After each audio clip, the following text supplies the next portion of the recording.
That's great. Tell me, my understanding of the product is, I get it, it comes out of the box, and what I understand, it sets up in 4 or 5 minutes, ready to go, launch the desktop. That's right. I actually had a customer tell me that it's the process is dock to desktop in 5 minutes. So you can literally pick up the box, open up the box, plug it in, turn it on, and within just a couple of minutes, you're actually connected to your Zen desktop virtual desktop. Wow. And that's including configuring the network. Once the option tags are set up on the network, the actual device boots from cold power off, plug in the LAN, plug in the power, hit go, Zen desktop login in 4 or 5 seconds. So, and that's out of the box, out of the factory. Just plug it in and connect. Wow, that's impressive.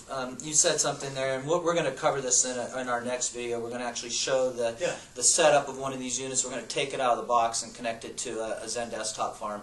But one thing Josh just mentioned is the option tags. Why don't you just give a quick description of what that means in brief? So DHCP option tag 181 is a custom option tag that our device looks for. When it boots, it communicates, of course, with the DHCP server and says, hey, I'm looking for an IP address. DHCP server responds with an IP address in addition to this extra tag 181. That tag contains the full URL to the XML file that tells the device where the Zen desktop server is. The device boots, reads that, and immediately communicates with the desktop controller and says, hey, I've got a user here who wants a desktop. Here are his credentials. Is he good to go? The controller responds with a yes, credentials are authenticated, and here's his desktop. And within, like Josh said, 4 or 5 seconds, they're sitting looking at their Windows 7 desktop. Wow, that's great. That's faster, way faster than a PC can come up. Let me ask you this. Okay, that's obviously on a LAN because we're relying on an option tag on DHCP. What about if I decide I want to use these for a remote user? Sure. Can I do that since it's not on the LAN? Absolutely. What happens, the device, if it does not receive that option tag and it does not have a URL previously configured, it'll pop up. The first thing it'll do is say, hey, I don't know where your delivery controller is. Give me that URL.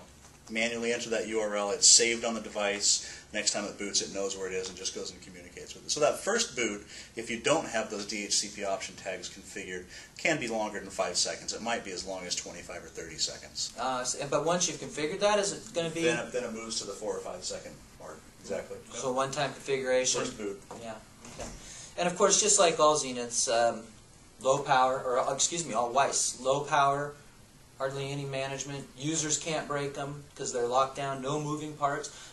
With that, no moving parts. So how long is one of these going to last versus like a PC? So the engineering spec on all of our thin clients is at least 100,000 hours mean time before failure. So if you're talking 24/7 and the devices are never turned off, they'd probably be turned off some. We're out in the 9+ year range before we start to see an increased failure rate. So from that perspective, the devices are going to last a very long time. Probably it becomes a conversation of usable business life. So we're not going to have to refresh the devices every 4 or 5 years like a PC. It's going to be, at what point do we need something that wasn't invented, 8 years ago when we bought this thing?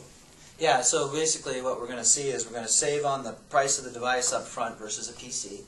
We're not going to have any moving parts, so we're not going to have to repair or replace things. It's going to last forever. Our users can't break it.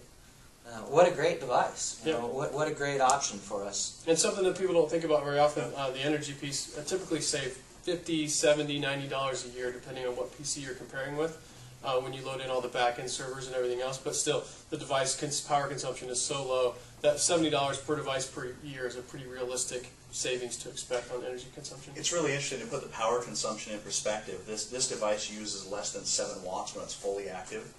Traditional Christmas lights that are on the outside of your house, the big ones, the C9 bulbs, those consume 9 watts of electricity. Each. Wow. Wow, so this is really green. Very green. Yep. Wow. Wow. Exciting. So like we said a minute ago, we're going to go ahead and demonstrate this unit in our next video series with Josh and Dave. So stay tuned for that. This is an overview of what the products are for, and we're going to dig a little deeper on our next video into the technical aspects of how it works. So thanks for being with us today. Again, this is Josh and Dave from Wyse, and we'll talk to you next time.